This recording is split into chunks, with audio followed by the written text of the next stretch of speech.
আজকের খুতবায় আমি নিজের উপর কঠিন এক দায়িত্ব অর্পণ করেছি। এমন একটি বিষয় নিয়ে কথা বলতে যাচ্ছি যা পরিষ্কারভাবে কিছু মানুষকে ক্ষুব্ধ করবে। শুরুতে আমি কয়েকটি মন্তব্য করতে চাই যে বিষয়ে আমি সহ সকল মুসলিমের পরিষ্কার ধারণা থাকা জরুরি। তাই বাহ্যিক দৃষ্টিকোণ থেকে কোনো বিধানকে বেশ কঠোর মনে হলেও বস্তুত এটাও আমাদের জন্য একটা রহমা। এই ব্যাপারগুলো মনের মাঝে গেঁথে নেওয়ার পর আজকে আপনাদের সাথে আমি যা শেয়ার করতে চাই তা হলো আহকাম তথা আল্লাহর বিধানগুলো, আল্লাহর শাসন পদ্ধতিগুলো, আল্লাহর আদেশ নিষেধগুলো। যখন আমরা এগুলো সম্পর্কে ভালোভাবে না জানি তখন এগুলোকে কঠোর মনে হতে পারে। যখন এই বিধিবিধানগুলো ভালোভাবে জানবেন আর এই নিয়ে তো শেখার চেষ্টা করবেন না যে আপনি এগুলো আরেকজনকে ভালোভাবে বোঝাতে চান, আপনি এগুলো শিখবেন নিজের জন্য, ওইটা ভুল নিয়ত কোনো কিছু শেখার জন্য। তা এই জন্য নয় যে আপনার অমুসলিম কলিগকে ব্যাপারটা ভালো করে বোঝাতে পারেন। প্রথমত তাদের নিকট আমাদের ধর্মের সবকিছুর যৌক্তিক ব্যাখ্যা দাঁড় করাতে আমরা বাধ্য নই। আমরা ব্যাপারগুলো নিজেরা নিজেদের জন্য ভালোভাবে বুঝতে চাই, কারণ আল্লাহর কিতাবকে আরো ভালোভাবে বুঝতে আমি নিজেই নিজের কাছে বাধ্য। যখন এই কাজটি আগে সম্পন্ন করব তখন স্বাভাবিকভাবেই আমাদের অন্তরে এমন একটা বাসনা তৈরি হবে যে আমরা এর কল্যাণ অন্যদের সাথে শেয়ার করতে চাইব। যদি শুধু এই একটি কারণে ইসলাম শিখতে চান, মানুষের কাছে প্রচার প্রসার, এতে সমস্যা আছে। এটা ইসলাম শেখার কারণ হতে পারে না, যেন অমুসলিম বন্ধুদের কাছে আপনার লজ্জায় পড়তে না হয়, এটা কারণ হতে পারে না। এখন আলোচ্য বিষয় আবার ফিরে আসছি। আল্লাহ আজ্জা জাল্লার নাজিলকৃত আহকামগুলো, শাসন পদ্ধতিগুলো, আইনগুলো ও নির্দেশনাগুলো সরাসরি মানব প্রকৃতির কাছে আবেদন জানায়। কারণ আল্লাহ জানেন তিনি কাকে সৃষ্টি করেছেন এবং কার প্রতি নির্দেশনাগুলো জারি করছেন। তাই আমরা যখন আল্লাহর বিধানগুলো বুঝতে পারি, আল কোরআনের অভিমতে সেগুলো তখন আমাদের প্রকৃতির সাথে মিলে যায়। আপনার ভেতরে কিছু একটা আছে, একটা চেতনা আপনার ভিতরে আল্লাহ সৃষ্টি করেছেন। আপনার ভিতরে যে ফিতরাত আল্লাহ রেখে দিয়েছেন, যখন আল্লাহর বিধানগুলো বুঝতে পারেন অস্বস্তি লাগার কথা ভুলে যান। আপনি তখন বলে উঠবেন, এটা তো পুরোপুরি যৌক্তিক, ব্যাপারটি কি অসাধারণ প্রজ্ঞাময়, কি অসাধারণ সুন্দর। কিন্তু আমরা যদি এইরকম উপসংহারে পৌঁছাতে সক্ষম না হই, সম্ভবত এখন আমরা যথেষ্ট চিন্তাভাবনা করিনি আল্লাহর আহকামগুলো নিয়ে, বিধিবিধানগুলো নিয়ে, শাসন পদ্ধতিগুলো নিয়ে। অন্যদিকে সম্ভবত আমাদের অন্তরে ময়লা জমা হয়ে গেছে। আল্লাহ আজ্জা জাল্লা আমাদেরকে উভয়টি দান করুন, আল্লাহর বইয়ের ভালো বুঝ এবং পরিশুদ্ধ অন্তর। তো আল কোরআনের রাজনৈতিকভাবে সবচেয়ে অশুদ্ধ আলোচনার একটি হলো নারী পুরুষের ব্যভিচারের শাস্তি। সেই শাস্তিটা হলো তাদেরকে বেত্রাঘাত করো, ফাজরিদু কুল্লা ওয়াহিদিম মিনহুমা মিআতা জালদাহ, তাদেরকে কষাঘাত করো বা চাবুক দিয়ে পেটাও 100 বার। তো খ্রিস্টানরা যখন ব্যঙ্গ করে বলে ব্যভিচারী এবং ব্যভিচারিণীকে কোরআন 100 বার চাবুক দিয়ে পেটাতে বলেছে, কিরকম এক বর্বর আইন এটা, তখন আমরা ভেবাচাকা খেয়ে যাই। না না, এখন আসলে আধুনিক যুগ, সমাজের এই অবস্থা এখন ভিন্ন, এতে সমস্যা নেই, যুগ পাল্টে গেছে। কি, একটু থামুন। আল্লাহর এই বই কালজয়ী, আল্লাহ কি বলেছেন তা আগে ভালো করে বুঝুন, অন্যের কাছে এটা ব্যাখ্যা করার পূর্বে। ইবনে আশুর রাহিমাহুল্লাহ আজ-জানিয়া জানিয়াত শব্দদ্বয়ের উপর মন্তব্য করতে গিয়ে বলেন, যেটা আয়াতের শুরুতে এসেছে, যেহেতু এটা ইসেম বা নাউন হিসাবে ব্যবহৃত হয়েছে, এটা ইঙ্গিত করে যে এই বিধান ওই সমস্ত মানুষদের জন্য যারা সব সময় বারবার ব্যভিচার করতে থাকে। এখানে পতিতাদের সম্পর্কে বলা হয়েছে, যারা অবৈধ দেহ ব্যবসার সাথে জড়িত, এখানে তাদের সম্পর্কে বলা হয়েছে। সবার আগে আগেকার যুগে আলেমরা এটা নিয়ে বিশদ আলোচনা করেছেন, এটা তো আর এখন অবতীর্ণ হয়নি। প্রাচীনকালে বড় বড় আলেমরা এই আয়াতের প্রসঙ্গ নিয়ে বিস্তারিত আলোচনা করেছেন, এখানে কাদের সম্পর্কে বলা হচ্ছে। আর এটা মদিনার অন্যতম একটা বড় সমস্যা ছিল রাসূলের আগমনের পূর্বে সাল্লাল্লাহু আলাইহি ওয়াসাল্লাম। এখন রাসূল সাল্লাল্লাহু আলাইহি ওয়াসাল্লাম মদিনাতে এসেছেন, তবুও সমস্যাটি চলতে থাকলো। তাই কোরআনকে এই শহরে আগে থেকে চলে আসা একটি সমস্যা নিয়ে মন্তব্য করতে হয়। সমস্যাটা এতটাই প্রকট ছিল যে এই অংশটা গুরুত্বপূর্ণ। আমার মনে হয় এখানে উপস্থিত সবাই জেনে থাকবেন যে 4 জন সাক্ষী উপস্থিত করা ছাড়া ব্যভিচারের শাস্তি দেওয়া যায় না। আপনারা সবাই এটা শুনে থাকবেন হয়তো, 4 জন সাক্ষী থাকতেই হবে। এখন মাথায় সামান্যতম বুদ্ধি আছে এমন যে কোনো মানুষ এটা বুঝবে যে 4 জন ব্যক্তি সামনে রেখে কেউ কখনো এমন কাজ করে না। 4 জন সাক্ষীর সামনে কেউ এ কাজ কখনো করবে না। 4 জন সাক্ষী থাকার একমাত্র সম্ভাব্য ক্ষেত্র হলো আপনি যদি রাস্তাঘাটে জনসম্মুখে এই অপকর্ম করেন। আধুনিক আইনের ভাষায় যাকে বলে জনসম্মুখে অশ্লীল কার্যকলাপ। অনেক দেশে এই ধরনের আইন রয়েছে, জনসম্মুখে অশ্লীল কার্যকলাপ প্রতিরোধী আইন রয়েছে। প্রকৃতপক্ষে এ ধরনের কিছু যদি এখনকার রাস্তায় ঘটে, টেক্সাসের আইন রয়েছে এদেরকে গ্রেফতার করার এবং শাস্তি দেওয়ার।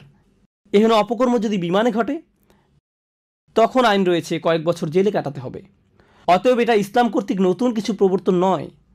এমন নয় যে ইসলাম এটা নতুনভাবে এনেছে, আগে কেউ কখনো এমন আইনের কথা শোনেনি। বস্তুত এই পৃথিবীর সকল সভ্য জাতির জনসম্মুখে অশ্লীল কার্যকলাপ প্রতিরোধী আইন রয়েছে, তাদের আছে। আর তাই কোরআনেরও আছে, কারণ কোরআন একটি নতুন সভ্যতার উন্মেষ ঘটাতে যাচ্ছে, ইমানদারদের নিয়ে একটি নবসভ্যতার জাগরণ ঘটাতে যাচ্ছে। আর জনসম্মুখে অশ্লীল কার্যকলাপ ছোট কোনো অপরাধ নয়, কারণ এমন অপকর্ম যদি সবার সামনে রাস্তাঘাটে ঘটতে থাকে, যেখানে 4 জন ব্যক্তি পাশ দিয়ে হেঁটে যাওয়ার সময় অনায়াসে দেখতে পায়, তখন বাচ্চারা পাশ দিয়ে হেঁটে যেতে পারে, নির্দোষ শিশু কিশোররা হেঁটে যেতে পারে, যারা জীবনে কখনো এমন চিত্রের মুখোমুখি হয়নি। আর এটা মানসিকভাবে তাদের চরম ক্ষতি সাধন করতে পারে, এমন একটি ভিত্তি নষ্ট করে দিবে পারিবারিক জীবন ব্যবস্থার, যেটা একেবারে মূলে অবস্থান। এটা মানুষের মাথা নষ্ট করে দিবে। এমন কিছু যা গোপন থাকার কথা, আপনি যদি তাকে সর্বসাধারণের সামনে উন্মুক্ত করে দেন, তখন এটা মানুষকে নষ্ট করে ফেলে, তাদের চিন্তাভাবনা দূষিত করে দেয়। চলুন কিছুটা পেছনে সরে এসে একটা বিষয় বোঝার চেষ্টা করি। আমরা এমন এক কঠিন সময় বাস করছি, জেনার জন্য 4 জন সাক্ষীর কথা ভুলে যান। আপনি এখন 4 মিলিয়ন সাক্ষীও জোগাড় করতে পারবেন, কারণ পর্নোগ্রাফি ইন্ডাস্ট্রি, নোংরামের ইন্ডাস্ট্রি ব্যভিচার বিক্রি করে, বিলিয়ন বিলিয়ন ডলারের ব্যবসা করে। ইন্টারনেট মার্কেটিয়াররা বাঁশের লাঠি থেকে শুরু করে তোয়ালে পর্যন্ত যে কোনো কিছু বিক্রি করতে পারে। জানেন সবচেয়ে সফল ইন্টারনেট প্রোডাক্ট কি? পর্নোগ্রাফি ইন্ডাস্ট্রির প্রোডাক্ট। ইন্টারনেট মার্কেটিংয়ে তারাই লিডার। যদি ইন্টারনেট মার্কেটিংয়ের কোনো সেমিনারে যোগ দেন, দেখবেন ইন্ডাস্ট্রিতে সবচেয়ে সফল ব্যক্তি, নিজের বিনিয়োগ থেকে যে সবচেয়ে বেশি উপার্জন করে, সে হলো ওই ব্যক্তি যে অনলাইনে জেনা ব্যভিচার বিক্রি করে। ওরাই একেবারে সবার আগে থাকে। তো ব্যাপারটা এখন সম্পূর্ণরূপে মানুষের চোখের সামনে। আর ব্যাপারটা যখন এতটাই জনসম্মুখে বর্তমান, কল্পনা করতে পারেন কি পরিমাণ ক্ষতি সাধন করে মানুষের মন মানসিকতায় যারা এগুলো দেখে, কি পরিমাণ ক্ষতি এটা ইতিমধ্যে করে ফেলেছে। কত লক্ষ কোটি শিশুরা মানসিকভাবে ক্ষতিগ্রস্ত হয়েছে, কত কিশোর কিশোরীর মন মানসিকতা নষ্ট করে দিয়েছে এই অসভ্যতা, কত শত বিবাহ ধ্বংস হয়ে যাচ্ছে এই নোংরা চিত্রগুলো জনসম্মুখে ভেসে বেড়ানোর কারণে। এই অসভ্য চিত্রগুলো চোখের সামনে না এসে পড়াটা এখন কতটা প্রায় অসম্ভব হয়ে দাঁড়িয়েছে, যত চেষ্টাই আপনি করেন না কেন। কারণ অগণিত অর্থ ব্যয় করা হচ্ছে এটা নিশ্চিত করার জন্য যে আপনি যেন এরকম কিছু একটা দেখতে বাধ্য হন। তাই কোরআন এসে বলেছে এটা খুবই সংকটজনক এক সমস্যা, যার রয়েছে খুবই ক্ষতিকর এবং ধ্বংসাত্মক প্রভাব।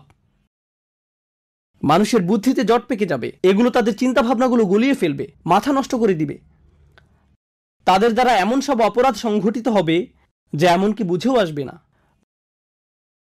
মার্কিন যুক্তরাষ্ট্রে কি পরিমাণ জঘন্য অপরাধ সংঘটিত হয় শিশুদের বিরুদ্ধে, কি পরিমাণ যৌন নির্যাতনমূলক অপরাধ সংঘটিত হয়, প্রতি মিনিট পর পর পুলিশের কাছে কি পরিমাণ রিপোর্ট আসে। এমন ধরনের অপরাধ ঘটতে থাকে যখন আপনি বারবার এসব জঘন্য চিত্রের মুখোমুখি হন। এরপর এটা সমাজের স্বাভাবিক চিত্র হয়ে দাঁড়ায়। তাই কোরআন এগিয়ে এসে বলে, না, কেউ যদি জনসম্মুখে এমন নির্লজ্জ অপরাধ করে বসে, তখন তোমাদেরকে অবশ্যই তাকে শাস্তি দিতে হবে। চলুন এখন শাস্তি নিয়ে কথা বলি। তাদেরকে হত্যা করতে বলা হয়নি, তাদেরকে চাবুক পেটা করতে বলা হয়েছে 100 বার। আর যখন 100 বার চাবুক পেটা করা হয়, আল্লাহ আজ্জা জাল্লাহ শুধু বলেননি চাবুক পেটা করো, এতেই সমস্যা শেষ। ইসলামী আইনবিদেরা, এই দিনের বড় বড় আলেমেরা, সাহাবারা সুদীর্ঘ আলাপ আলোচনা করতেন কিভাবে এই মানুষগুলোর সমস্যার সমাধান করা যায়। প্রসঙ্গত এই ধরনের মানুষদের শাস্তির কথা আল্লাহ শুধু কোরআনের এই এক জায়গায় বলেননি, সূরাতুন নূরের আগে আরও আয়াত এসেছে। সূরাতুন নূরের বেশ পূর্বে সূরাতুন নিসায় এসেছে, আল্লাযানি ইয়াতিয়ানিহা মিনকুম ফাআযুহুমা, আর তোমাদের মধ্যে থেকে যে 2 জন অপকর্ম করবে। কোন লোক ইসলাম গ্রহণ করলো সে সময়ের মদিনাতে, সে ইসলাম গ্রহণ করলো, বা কোনো মেয়ে ইসলাম গ্রহণ করলো, কিন্তু ইসলাম গ্রহণ করার পূর্বে তারা বয়ফ্রেন্ড গার্লফ্রেন্ড ছিল, তারা বিবাহ বন্ধনে আবদ্ধ ছিল না। বিয়ে ছাড়া যে এমন সম্পর্ক স্থাপন করা যাবে না তা তারা জানতো না, কারণ তারা মুসলিম ছিল না। এখন হঠাৎ করে তারা ইসলাম গ্রহণ করে ফেলল। শাহাদা গ্রহণ করার পর 1 রাতের মধ্যেই তারা বিশাল ধার্মিক হয়ে গেছেন। ব্যাপারটা এমন নয়, তারাও মানুষ ছিলেন, তারা ধীরে ধীরে ধার্মিক হয়ে উঠছেন। যেমন আল্লাহ নিজেই বলছেন, লাতার কাবুন্না তবাকান আন তবাক, তোমরা অল্প অল্প করে নিজেদের উন্নত করে তুলবে। তাই আল্লাহ এমন ধরনের দৃশ্যপটের কথা আলোচনা করেছেন। রাসূলের মাদানী জিন্দেগির একেবারে শুরুর দিকে এমনকি কোনো মুসলিমও হয়তো এ ধরনের কোনো ভুল কাজ করে ফেলতে পারে। কোনো যুবক ছেলে নফসের তাড়না বিয়ে ছাড়াই কিছু একটা করে ফেলল, সে এখনো বিয়ে করেনি, কিন্তু একটি মেয়ের সাথে সে কিছু একটা করে ফেলল। এখন এদেরকে নিয়ে কি করবেন? কোরআনের আয়াত অবতীর্ণ হলো, যা এই আয়াতগুলো দ্বারা মানসুখ হয়ে গেছে অনেক আলেমের অভিমতে। তাদের জন্য কোন ধরনের শাস্তি নির্ধারণ করা হয়েছিল? আল্লাযানি ইয়াতিয়ানিহা মিনকুম, আর তোমাদের মধ্যে থেকে যে 2 জন অপকর্ম করবে, ফাআযুহুমা, তাদেরকে শাস্তি প্রদান করো। কিভাবে শাস্তি দিতে হবে তা আল্লাহ বলেননি, তিনি শুধু বলেছেন তাদেরকে শাস্তি প্রদান করো। তো সাহাবারা এটা নিয়ে দীর্ঘ আলোচনায় লিপ্ত হতেন। ইবনে আব্বাস রাদিয়াল্লাহু তাআলা আনহু এবং কয়েকজন সাহাবা বলতেন, আল্লাহ হয়তো এখানে তাদেরকে বকাঝকা করার কথা বলছেন, তাদেরকে ডেকে এনে ধমক দিয়ে বলো, কিভাবে তোমরা এমন কাজ করতে পারলে। অন্য কেউ বলতেন, আমাদের উচিত একটি লাঠি দিয়ে তাদের পায়ের নিম্নাংশে পেটানো 10 বারের মতো। তখন এটাই হবে তাদেরকে কষ্ট দেওয়া। তাদেরকে চাবুক পেটা বা কাটা ছেঁড়ার কথা কেউ কখনো চিন্তাই করেনি। উল্টো করে ঝুলিয়ে রাখা বা পাথর মারার কথাও কেউ চিন্তা করেনি। না না না, তখন এই ধরনের কোনো বিধান আসেনি। তারা যুবক বয়সের তাড়নায় একটি ভুল করে ফেলেছে। ব্যাপারটাকে সহজভাবে গ্রহণ করুন। তারা মাত্র কিছুদিন হলো ইসলাম গ্রহণ করেছে, ভুল কাজটা ঘটে গেছে, ঠিক আছে, তাদেরকে তিরস্কার করতে হবে। প্রসঙ্গত এটা কোরআনেরই বিধান, ফা ইন তাবা ওয়া আসলাহা ফা আরিদু আনহুমা। অতঃপর যদি তারা তওবা করে এবং বলে যে আমরা আর কখনো এমন কাজ করব না, বা যদি তাদের বিয়ে হয়ে যায় তবে তাদেরকে ছেড়ে দাও। এটা নিয়ে আর বাড়াবাড়ি করতে যেও না। ফা আরিদু আনহুমা, তাদেরকে উপেক্ষা করো, তাদের ব্যাপারে নিবৃত্ত হও। ইন্নাল্লাহা কানা তাওয়াবার রহিমা, নিশ্চয়ই আল্লাহ অতিশয় তওবা কবুলকারী, পরম দয়ালু। তাদেরকে স্বাভাবিক জীবনযাপন করতে আর বাধা দিও না। তারা বড় একটি ভুল করেছে, কিন্তু এখন তাদেরকে অন্য সবার মতো স্বাভাবিকভাবে চলতে দাও। তাদেরকে আর অপমানিত করো না। যা করার তা ইতিমধ্যে করেছো। পরবর্তীতে যখন শাস্তির আয়াত অবতীর্ণ হয়, এমনকি তখনও 4 জন সাক্ষীর প্রয়োজন ছিল, তো পরবর্তীতে আরও কঠোর বিধান অবতীর্ণ হয়। যদি এর পরেও কিছু ঘটে, চাবুক পেটা করতে হবে, কষাঘাত করতে হবে। কিভাবে তা করা হবে? হয়তো ভাবছেন চামড়ার তৈরি বিশাল এক চাবুক নিয়ে খটাস খটাস আঘাত করা হবে, ফলে মানুষটার পিঠ থেকে চামড়া ছিঁড়ে রক্ত বের হবে। এরকম কষাঘাত চলবে 100 বার। 10 বারের মাথায় হয়তো লোকটা মরেই যাবে। না না না, একটু থামুন। ইসলামী আইনবিদগণ এটা নিয়ে ব্যাপক আলোচনা করেছেন। তারা বলেছেন অতি গরম কোনো দিনে চাবুক মারা যাবে না, বা অতি শীতের দিনেও নয়, কারণ চামড়া তখন বেশি স্পর্শকাতর থাকে। রোদের মধ্যে দাঁড় করিয়েও নয়, কারণ আল্লাহ তাদেরকে এমন শাস্তি দেওয়ার ইচ্ছা করেননি। যে ব্যক্তি চাবুক পেটা করবে তার বগল যেন দৃষ্টিগোচর না হয়, সে যেন এভাবে পূর্ণ শক্তিতে না পেটায়। কারণ আমরা মনে করি শাস্তি যেহেতু দিতে হবে, তাই বিশাল দেহের অধিকারী মানবরূপী কোনো দানবকে নিয়ে আসতে হবে, সে কঠোরভাবে পেটাতে পারবে। না না, মূল উদ্দেশ্য এটা নয়। বস্তুত এ শাস্তি অনেকটাই আনুষ্ঠানিকতা মাত্র। ইসলামের ইতিহাসে এ শাস্তি বাস্তবায়িত হয়েছিল মাত্র, প্রসঙ্গত ইসলাম মহাদেশের পর মহাদেশ জুড়ে ছড়িয়ে পড়েছিল। আপনারা জানেন সেটা। গত 1400-1500 বছর যাবৎ কোটি কোটি মানুষ ইসলামের ছায়াতলে আশ্রয় গ্রহণ করেছিল। গোটা সময়টা জুড়ে সম্ভবত 3-4 বারের এমন ঘটনা ঘটার রেকর্ড পাওয়া যায়। আর শাস্তি কার্যকর করার মতো একটা উপলক্ষ্য তৈরি হয়নি। এটা ইসলামের ইতিহাস, মহাদেশের পর মহাদেশ জুড়ে। কিন্তু যদি কখনো শাস্তি দেওয়ার মতো উপলক্ষ তৈরি হয়, মনে রেখো চাবুক মারার সময় বগল যেন দৃষ্টিগোচর না হয়। শরীরের কোনো জায়গায় আঘাত করলে যদি তা প্রাণঘাতী হয়ে যাবার সম্ভাবনা দেখা দেয়, সেখানে আঘাত করো না। যদি আঘাতের ফলে শরীরের কোনো অংশ ফেটে যায়, দ্বিতীয়বার সেখানে আঘাত করো না। মুখে আঘাত করো না, স্পর্শকাতর কোনো স্থানে আঘাত করো না। এভাবে পুঙ্খানুপুঙ্খ নির্দেশ দেয়া হয়েছে। কিন্তু এটা আসলে আমার খুতবার মূল বিষয়বস্তু নয়। এই শাস্তি ব্যাখ্যা করার জন্য আজকের খুতবার অবতারণা করা হয়নি। ব্যাপারটা হলো, আল্লাহ সিদ্ধান্ত নিয়েছেন জনসম্মুখে অশ্লীল কার্যকলাপ বড় ধরনের অপরাধ, কারণ এটা সমাজ নষ্ট করে ফেলে, তাই এর জন্য শাস্তি দিতে হবে। এখানে মূলনীতি হলো, বিভিন্ন ধরনের পাপ রয়েছে, কিন্তু আপনি যদি এমন ধরনের পাপে নিমজ্জিত হন যা সমাজ নষ্ট করে ফেলে, তাহলে এই দুনিয়াতেই আপনাকে এর জন্য শাস্তি পেতে হবে। আপনি এমন অনেক পাপ করি যা শুধু আমাদের নিজেদের ক্ষতি করে। এতে শুধু আমরা ব্যক্তিগতভাবে ক্ষতিগ্রস্ত হই, আর এর জন্য কিয়ামতের দিন আমাদেরকে আল্লাহর নিকট জবাব দিতে হবে। আমাদের সেজন্য এই পৃথিবীতে শাস্তি দেওয়া হয় না। শরীয়ত আপনার জন্য কোনো শাস্তি নির্ধারণ করে না এই দুনিয়াতে, কারণ ক্ষতিটা শুধু আপনার নিজের বা পরিবারের মধ্যে সীমাবদ্ধ এমন কিছু। কিন্তু আপনি যখন এমন কোনো অপরাধ করেন যা অন্যদের যন্ত্রণা দেয়, অন্যদের ক্ষতি করে, সমাজ নষ্ট করে ফেলে, তখন ইসলামে এর জন্য সামাজিক শাস্তির বিধান রয়েছে। আপনার সব কাজের জন্য আল্লাহ আপনাকে শাস্তি দিতে আগ্রহী নন। আমাদের ধর্ম এমন নয়। আপনি অন্য কিছুর সাথে তালগোল পাকিয়ে ফেলছেন। এখন যদি এই ব্যাপারটা ভালোভাবে বুঝতে সক্ষম হন, তাহলে আমার আজকের খুতবার একেবারে মূল বিষয়বস্তুটা শুনুন। যে বিষয়টা আমি বোঝাতে চাই, কতবার চাবুক পেটা করতে হবে? 100 বার। এরপর আল্লাহ আরেকটি অপরাধের কথা উল্লেখ করেন, যা প্রায় জেনার মতোই জঘন্য, প্রায় জেনার মতোই খারাপ, কারণ সে অপরাধের জন্য 80 বার চাবুক পেটা খেতে হবে। 80 বার। ব্যবহারিক দৃষ্টিকোণ থেকে বলতে গেলে, কাউকে যদি 100 বার কষাঘাত করা হয় এবং অন্য একজনকে 80 বার, এর মাঝে আসলে তেমন কোনো পার্থক্য নেই। উভয় ক্ষেত্রেই ব্যাপারটা অপমানজনক। উভয় ক্ষেত্রেই বিব্রতকর। প্রসঙ্গত, আমি পূর্বের আয়াতের শেষাংশে উল্লেখ করিনি, যখন চাবুক পেটা করা হচ্ছে আল্লাহ বলেন ওয়ালিয়াশহাদ আযাবাহুমা তাইফাতুম মিনাল মুমিনিন, সবার আগে ওয়ালা তাখুযুকুম বিহিমা রাফাতুম ফি দীনিল্লাহ, আল্লাহর আইন কার্যকর করার ব্যাপারে তাদের প্রতি দয়া মায়া তোমাদেরকে যেন প্রভাবিত না করে। অন্য কথায়, এমনকি যে ব্যক্তি শাস্তি কার্যকর করে তারও খারাপ লাগে এবং বলে আমি এটা করতে চাই না। আর আল্লাহ বলছেন আমি জানি তুমি এটা করতে চাও না, কিন্তু তবু তোমাকে এটা করতে হবে। আল্লাহ তাকে কঠোর হতে বলছেন না।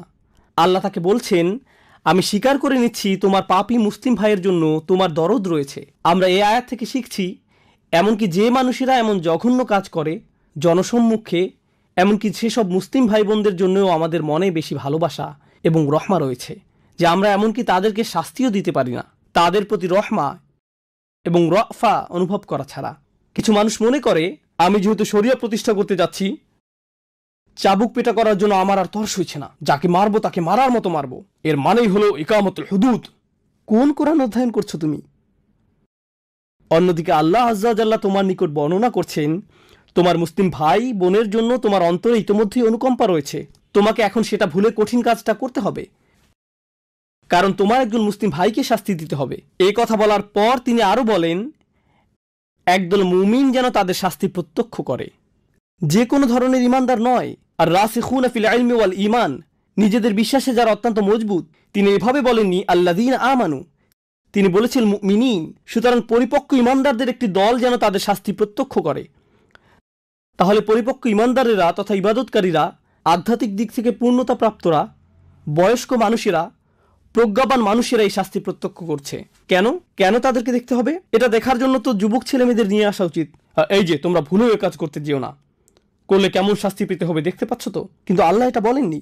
আল্লাহ বলেছেন মুমিনদের নিয়ে এসো। ইবনে কাইয়্যিম সহ বড় বড় আলেমরা এই ব্যাপারটা নিয়ে মন্তব্য করেছেন, যে কারণে মুমিনদের নিয়ে আসা উচিত, যেন মুমিনরা এই শাস্তিপ্রাপ্ত ব্যক্তির জন্য দোয়া করতে থাকেন। কারণ সে তো এখনো মৃত্যুবরণ করেনি, এখনো সে জীবিত। আল্লাহ যদি তার জন্য জাহান্নাম নির্ধারণ করে ফেলতেন তাহলে তাকে আর নিঃশ্বাস নিতে দিতেন না। যতক্ষণ পর্যন্ত তার নিঃশ্বাস চালু আছে তার জন্য তওবার দরজা খোলা আছে। তার পাপের প্রায়শ্চিত্ত তো সে দুনিয়াতেই করে ফেলছে, এখন মানুষের দোয়া তার কাজে আসতে পারে। ইয়া আল্লাহ, তাকে ধৈর্য দান করুন, তাকে তাওবা দান করুন, তার তাওবা কবুল করে নিন, সে যেন সামনের দিনগুলোতে ভালোভাবে পার করতে পারে। আখিরাতে তাকে উত্তম পরিণতি দান করুন। যারা এই শাস্তি প্রত্যক্ষ করবে তারা ঠিক এভাবে দোয়া করবে। বিদ্রুপ করা দর্শনার্থীদের কাজ নয়, তাদের কাজ এটা নয়। কোরআনের শিক্ষা এমনই।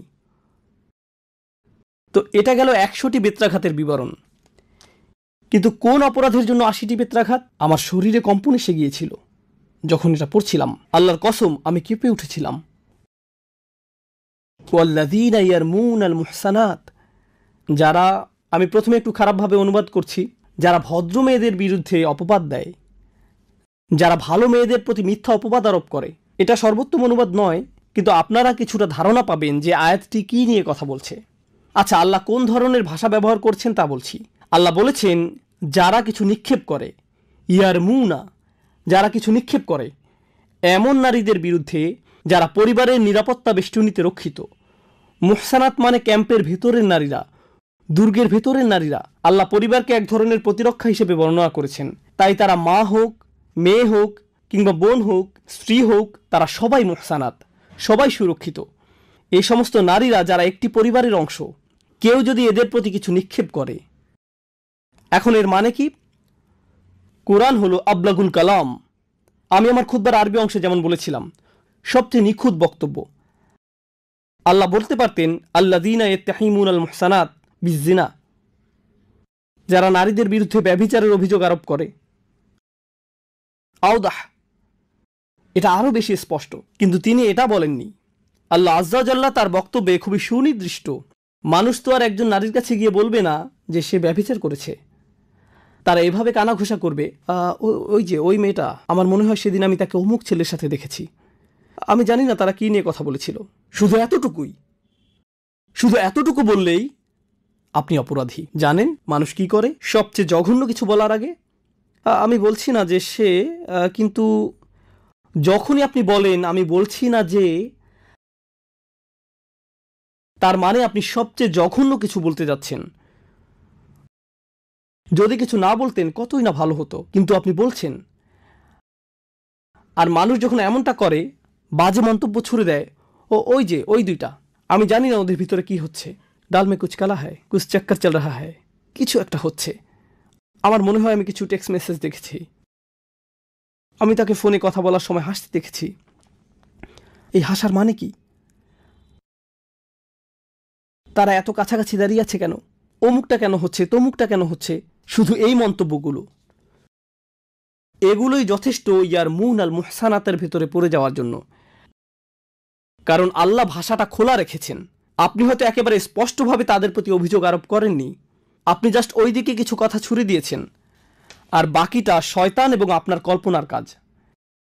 কারণ আপনি যখন বলেন আমি কিছু বলছি না, কিন্তু ওই দুইটা, আমি জানি না, এরপর পরের জন বলবে আমি জানি না আপনি শুনছেন কি না, কিন্তু জানেন আমি কি শুনছি? ওই দুইজন, আমার মনে হয় তারা দুইজন। এরপর ব্যাপারটা খারাপ থেকে আরো খারাপ হতে থাকে।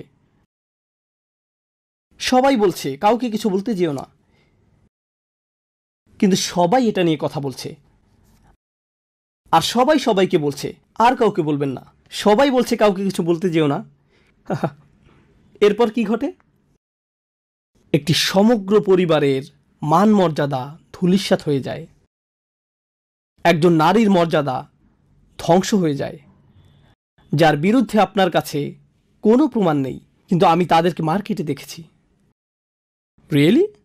সুম্মা লাম ইয়াতি আরবাআতি শুহাদা। যদি আপনি কারো বিরুদ্ধে এমন অভিযোগ আরোপ করেন কিন্তু 4 জন সাক্ষী জোগাড় করতে পারেননি, অতঃপর তারা 4 জন সাক্ষী নিয়ে আসেনি, ইসলামী আইনবিদেরা আরো বর্ণনা করেছেন সিনেমা হলে তাদের দুজনকে একসাথে দেখার 4 জন সাক্ষী আনলে হবে না, বা শপিং মলে একসাথে ঘুরতে দেখলেও হবে না, অথবা একই দিকে যেতে দেখলেও হবে না। না না না না না, যদি 4 জন সাক্ষী তাদের চূড়ান্ত পাপ করতে না দেখে, তাদের নিজেদের চোখ দিয়ে যদি এটা তারা না দেখে থাকে, তাহলে এই অভিযোগকারীদেরকেই 80 বার চাবুক পেটা করো। মানুষের মর্যাদা নিয়ে কোনো ধরনের চিন্তাভাবনা ছাড়াই বাজে মন্তব্য করার পরিণতি কি ভয়ঙ্কর তা বোঝার চেষ্টা করুন। বিশেষ করে একজন মুসলিম নারীর মর্যাদা, এর গম্ভীরতা বোঝার চেষ্টা করুন। জনসম্মুখে জিনাকারীদের শাস্তির পাশেই আল্লাহ এদের শাস্তির কথা উল্লেখ করেছেন। আমি এই কথাটির মাধ্যমে সমাপ্তি টানছি। আমি চাই আপনারা এটি নিয়ে চিন্তা ভাবনা করুন। আল্লাহ যখন জনসম্মুখে জিনাকারীদের বা ব্যভিচারীদের কথা বর্ণনা করছেন, এর শেষে কি আল্লাহ তাদের জন্য ক্ষমার দরজা খুলে দিচ্ছেন না? আল্লাহ তাদের সম্পর্কে বলছেন যে তাদের শাস্তি দিতে হবে, কিন্তু মুমিনরা ইতিমধ্যে তাদের জন্য অন্তরে দয়া অনুভব করে। মুমিনদের একটি দল যেন এটা পর্যবেক্ষণ করে এবং তাদের জন্য দোয়া করতে পারে, এটা এখানে ইঙ্গিত। কিন্তু যখন অভিযোগকারীদের কথা আসলো, যারা অন্যদের প্রতি অভিযোগ ছুড়ে দেয়, যারা অপবাদজনক মানহানিকর মন্তব্য ছুড়ে দেয়, বা বলে যে না আমরা তো আর অভিযোগ করছি না, তারা এমন কিছু বলে না, শুধু জিজ্ঞেস করে, আর এটা একটা ভালো কৌশল, আমি তো আর কিছু বলছি না, আমি শুধু জানতে চাইছি তোমার কি মনে হয় এই দুইজনের মধ্যে কিছু একটা ঘটে চলছে? শুধু এইটুকুই। প্রশ্ন করাটাও ছুড়ে দেওয়ার পর্যায়ে পড়ে যায় যখন শুধু এতটুকুন করেন। আল্লাহ এই মানুষদের সম্পর্কে কি বলেছেন? শুধু চাবুক পেটা নয়, তিনি আরো বলেন ওয়ালা তাকবালু লাহুম শাহাদাতান আবাদা, তোমরা আর কখনোই তাদের সাক্ষ্য গ্রহণ করো না। এই মানুষগুলোর কোনো সাক্ষ্য আর কোনোদিন গ্রহণ করে নিও না। ইয়া আল্লাহ, এটা তো আরো ভয়ঙ্কর শোনা যাচ্ছে। এটাই শেষ নয়, তদুপরি ওয়া উলাইকা হুমুল ফাসিকুন, আর এরাই হলো চূড়ান্ত নীতিভ্রষ্ট। আল্লাহ এ কথা এমনকি ব্যভিচারীদের সম্পর্কেও বলেননি, তিনি তাদের সম্পর্কে বলেননি, কিন্তু এদের সম্পর্কে বলেছেন ওয়া উলাইকা হুমুল ফাসিকুন। প্রশ্ন হলো কেন এদের চাবুক পেটা করা হচ্ছে? এটাই খুতবার শেষ কথা। কেন এদের চাবুক পেটা করা হচ্ছে? কারণ আপনি যখন এরকম মন্তব্য ছুড়ে দেন, আপনিও সমাজ নষ্ট করছেন। মনে আছে আমি যে বলেছিলাম আল্লাহ এই দুনিয়াতে শুধু এমন অপরাধের শাস্তি প্রদান করেন যা সমাজ নষ্ট করে ফেলে, যা অন্যদের ক্ষতি সাধন করে। আপনি যখন একজন মুসলিমের সম্মান নষ্ট করেন, মুসলিম পুরুষের বা মুসলিম নারীর, আপনি যখন তাদের মর্যাদা হানি করেন, এটা এই পৃথিবীতেই একটা শাস্তিযোগ্য অপরাধ, শুধু আখিরাতে নয়। খুবই সিরিয়াস একটা ব্যাপার। ইজ্জত, ইকরাম, আভিজাত্য, একজন মুসলিমের মান সম্মান আল্লাহর নিকট খুবই বড় একটা বিষয়। আল্লাহ এটাকে সুনির্দিষ্ট করে আলাদাভাবে উল্লেখ করেছেন। তিনি বলেন ওয়ালিল্লাহিল ইজ্জাতু ওয়ালি রাসূলিহি ওয়াল মুমিনিন, সকল মর্যাদা তো আল্লাহর, তার রাসূলের ও মুমিনদের। আল্লাহ মুসলমানদের এটা দান করেছেন। আপনি আমি এটা কেড়ে নিতে পারবো না যা আল্লাহ দান করেছেন। এটা এমন কিছু যা আল্লাহ দান করেছেন, আমাদেরকে এটা রক্ষা করতে হবে। আমরা আমাদের জিহ্বা দিয়ে সবচেয়ে ধ্বংসাত্মক কিছু করে ফেলতে পারি। যখন সন্দেহ তৈরি হয়, তখন শুধু আল্লাহর এই কথাগুলো স্মরণ রাখুন। ইজতানিবু কাসীরাম মিনাজ-যন্নি ইন্না বা'দাজ-যন্নি ইসমুন। তোমরা অধিক অনুমান করা থেকে দূরে থাকো। নিশ্চয়ই কোনো কোনো অনুমান তো পাপ। কোনো কোনো অনুমান খুব ভয়াবহ পাপে পরিণত হতে পারে। ধারণা করা থেকে দূরে থাকো। মানুষকে সন্দেহের ক্ষেত্রে সুবিধা দান করুন। আপনি ওই দুজনকে চিনেন না, তারা পরস্পরের হাত ধরে আছে এবং ওই দিকে হেঁটে যাচ্ছে। ওহ, নিশ্চয়ই তারা বিবাহিত, অথবা হয়তো তারা ভাই বোন। না না, আমার তো মনে হয় না। থামুন, বাদ দিন, অন্যদিকে চলে যান, ইস্তিগফার করুন। এখানে আপনার মাথা ঘামানোর দরকার নেই। একজন ব্যক্তির উপর ইসলামের সৌন্দর্যের একটি দিক হলো তার সাথে সম্পর্কিত নয় এমন কাজ সে বর্জন করে চলে। এখানে আপনার হস্তক্ষেপ করার দরকার নেই। এটা নিয়ে কথা বলবেন না। আমরা দোয়া করছি আল্লাহ আজ্জা জাল্লা যেন আমাদের জিহ্বা রক্ষা করেন, অন্তর রক্ষা করেন, পরস্পরের ক্ষতি করা থেকে যেন আমাদের রক্ষা করেন। আল্লাহ আজ্জা জাল্লা আমাদেরকে তাদের অন্তর্ভুক্ত করুন যারা অন্যদের মান সম্মান নিয়ে কথা বলার সময় সাবধান থাকে। আল্লাহ আজ্জা জাল্লা আমাদেরকে তাদের অন্তর্ভুক্ত হওয়া থেকে রক্ষা করুন যারা শুধু অজুহাত দিয়ে বেড়ায় এবং অজুহাতের পেছনে লুকায়। আল্লাহ আজ্জা জাল্লা আমাদেরকে নিজেদের ভুলগুলো ভুল হিসেবেই দেখার সামর্থ্য দান করুন এবং তার কাছে ক্ষমা চাওয়ার সামর্থ্য দান করুন, এবং অন্যদের কাছেও যাদের সম্পর্কে আমরা মন্দ কথা বলে ফেলেছি। আল্লাহ আজ্জা জাল্লা সকল মুসলিমদের ইজ্জত রক্ষা করুন, বিশেষ করে এই উম্মার মেয়েদের। আল্লাহ আজ্জা জাল্লা আমাদের মায়েদের ইজ্জত রক্ষা করুন, আমাদের স্ত্রীদের, আমাদের কন্যাদের এবং আমাদের বোনদের। আল্লাহ আজ্জা জাল্লা আমাদের সমগ্র পরিবারের মর্যাদা রক্ষা করুন, এবং আল্লাহ আজ্জা জাল্লা আমাদেরকে এমন একটি প্রজন্ম গড়ে তুলতে সাহায্য করুন যারা আমাদের চেয়েও আল্লাহর অধিক নিকটবর্তী হবে। বারাকাল্লাহু লি ওয়া লাকুম ফিল কুরআনিল হাকিম ওয়া নাফা'নি ওয়া ইয়্যাকুম বিল আয়াতি ওয়া যিকরিল হাকিম।